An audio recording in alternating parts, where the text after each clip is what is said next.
There's something strange that happens around certain people. You walk in and the energy shifts. Not always, not with everyone, but with certain people, the air changes almost instantly. Someone gets awkward. Someone starts talking too much. Someone gets colder. Someone becomes overly nice. Someone starts trying to prove something. Someone avoids your eyes like being looked at costs them something. And if you've noticed this pattern before, you've probably asked yourself the same quiet question.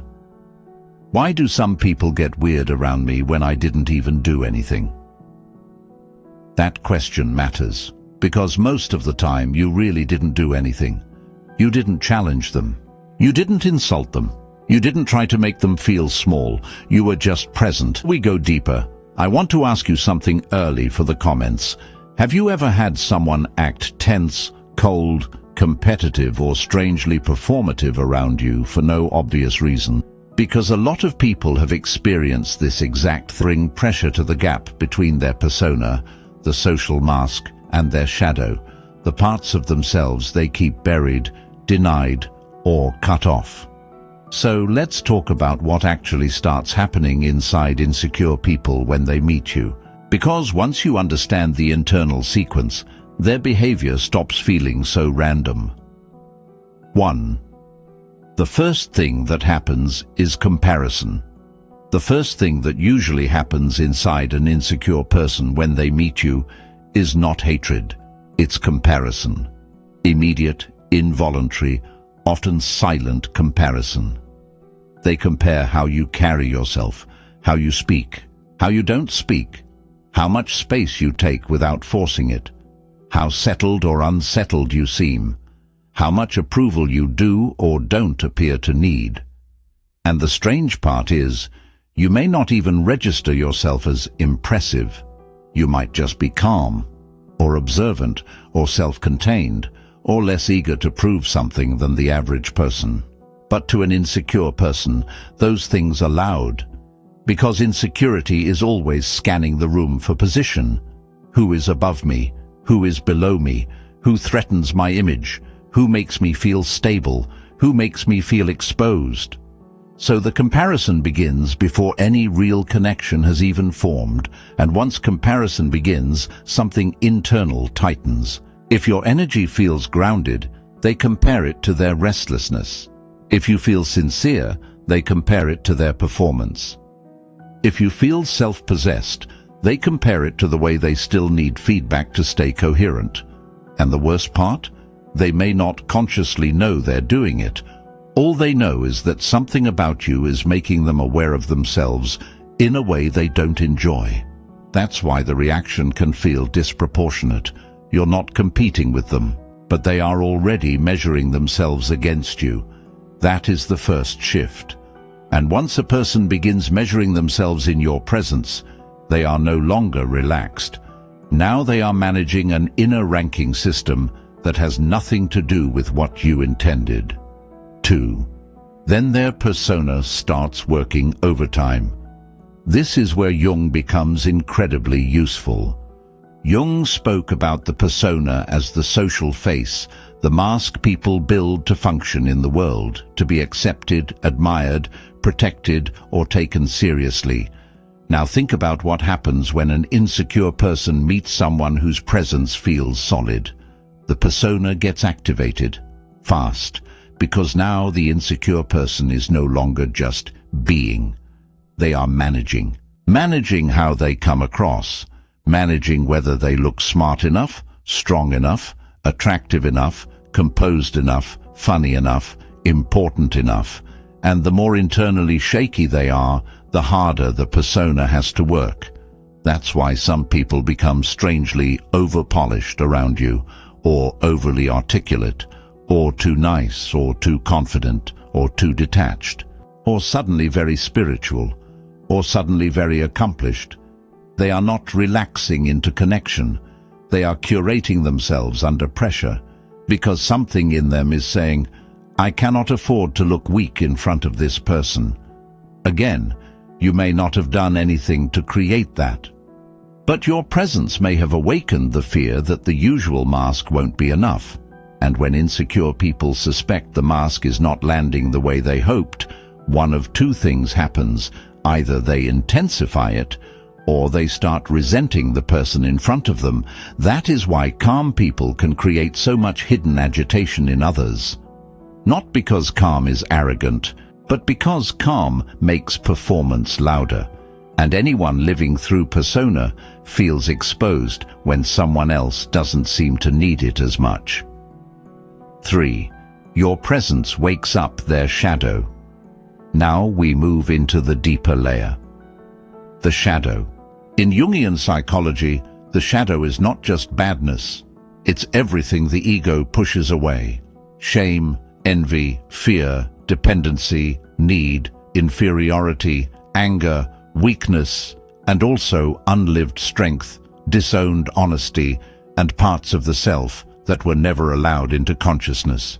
And when an insecure person meets someone who feels more integrated, more self-aware, or simply more inwardly settled, the shadow gets stirred.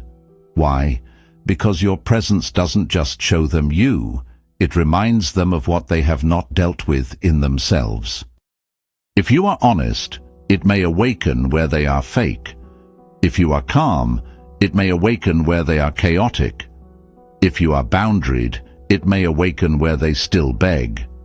If you are self-respecting, it may awaken where they still self-abandon. If you are perceptive, it may awaken what they were hoping would remain hidden. That's why insecurity often feels irritated before it feels honest. Because the shadow does not like being touched. People do not enjoy being reminded of the parts they work hard not to see. So what happens inside them? A kind of friction, an internal argument. One part wants to admire you, another part wants to dismiss you. One part feels curious, another part feels defensive, one part feels drawn in, another part wants distance immediately.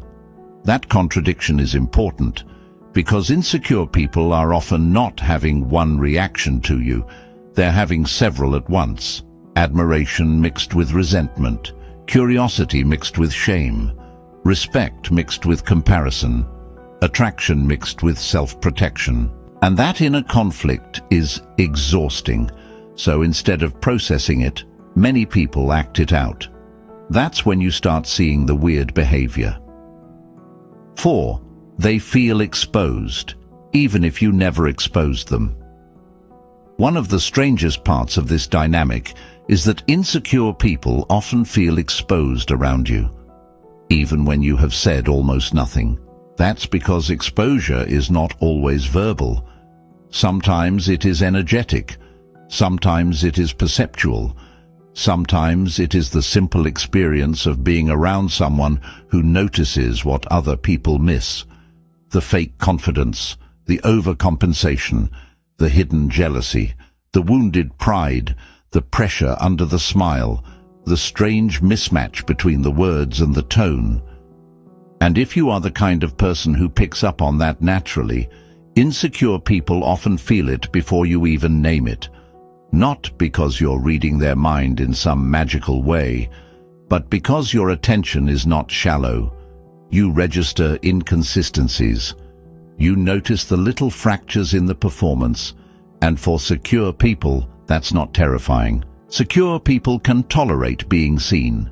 Insecure people usually cannot, because they have built too much around not being accurately perceived. So the moment they feel that you might notice more than they intended to reveal, the body reacts.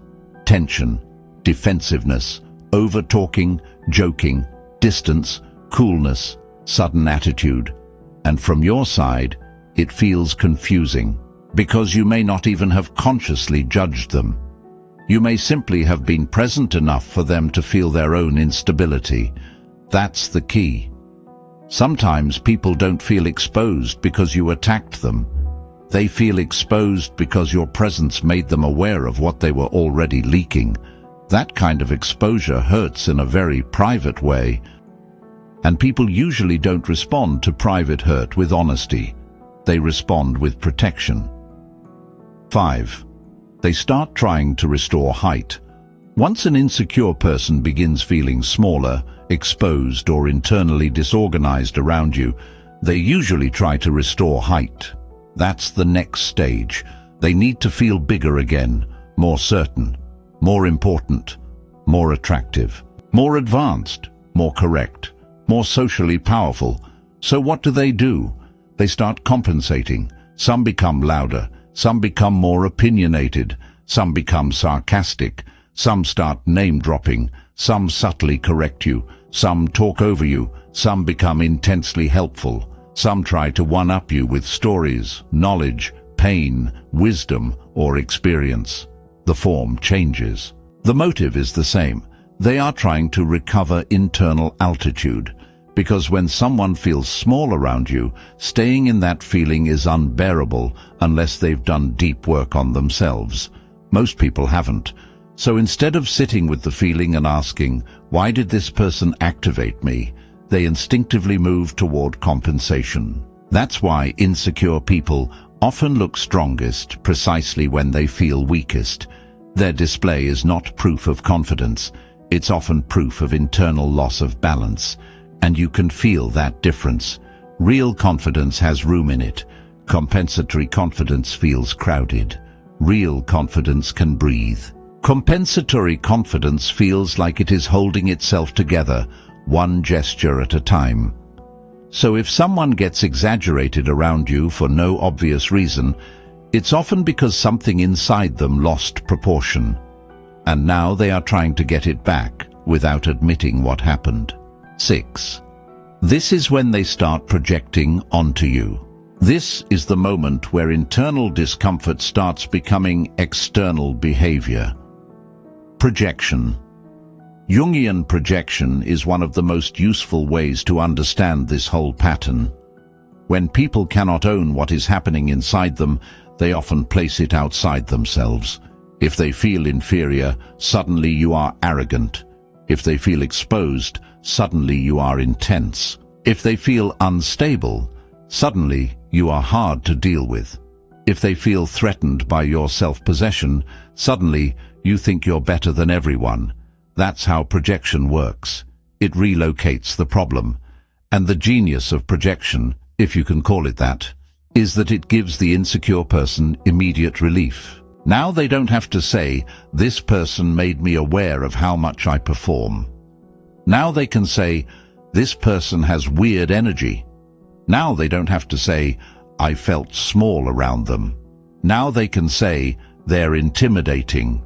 And sometimes that word, intimidating, is just a socially acceptable way of saying, I became aware of myself around you in a way I didn't like. That's why projection can feel so unfair. Because it takes their internal experience and assigns it to your identity. Now you're the difficult one, the cold one, the arrogant one, the intimidating one, the intense one. But often, what they are really reacting to is not your behavior. It's the emotional mirror effect of your presence. And once projection begins, the relationship gets distorted fast. Because now they are no longer responding to you. They are responding to the story their discomfort wrote about you. 7. The deepest thing happening. You wake up their unlived self. Here is the deepest twist of all.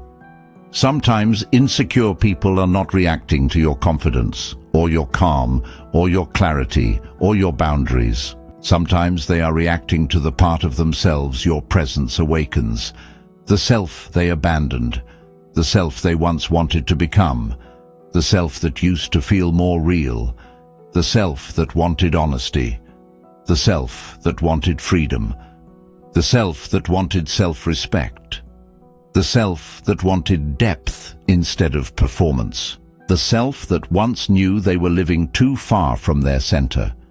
This is what makes the whole thing sadder than simple jealousy, because deep insecurity is often grief in disguise, grief for the unlived life, grief for the abandoned self, grief for the strength they keep admiring in others because they stopped building it in themselves. So when they meet you, something old wakes up, and instead of saying, Being around you reminds me of who I might have become. They tighten, they compete, they dismiss, they withdraw, they judge, they perform harder. Because what your presence awakened in them feels both beautiful and unbearable. That's why their reaction can feel so mixed, part admiration, part resentment, part fascination, part avoidance. Because they are not only meeting you, they are meeting the unlived parts of themselves in your reflection. And for many people, that is one of the most painful encounters in life. So what happens inside insecure people when they meet you? First, comparison begins. Then the persona tightens. Then the shadow stirs. Then they feel exposed. Then they try to restore height. Then projection begins. And underneath all of it, something deeper wakes up. The self they've been avoiding. The self they've been betraying. The self your presence quietly reminds them still exists. That's the different twist.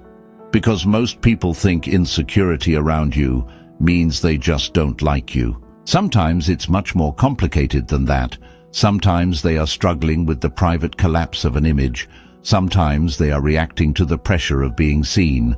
Sometimes they are trying not to feel smaller than they already secretly do. Sometimes they are meeting their own unlived life in the way you carry yours. And none of that means you become arrogant about your effect on people. That would be another trap. The goal is not to walk around thinking, everyone is intimidated by me. No. The goal is to become accurate, to stop misreading every strange reaction as your fault, to stop shrinking just because other people feel exposed in the presence of someone less divided, to stop over-explaining yourself to people whose discomfort was never really about your words, and to remember this: you do not have to become easier to manipulate in order to become easier to love. Some people are only comfortable around those who help them stay unconscious. That is not your assignment. Your assignment is not to be endlessly digestible. It is to become real. And reality has an effect, especially on people who are still built around avoidance. So if people get strange around you, colder around you, more performative around you, or subtly competitive around you, it does not automatically mean you did something wrong. Sometimes it means your presence reached places in them they were hoping no one would touch. And before you go, here's the question again for the comments. What was the first moment you realized someone wasn't reacting to something you said? They were reacting to what your presence stirred up inside them. If this hit home, comment, "I wasn't too much. I was just too revealing," because that sentence explains a lot more than people realize.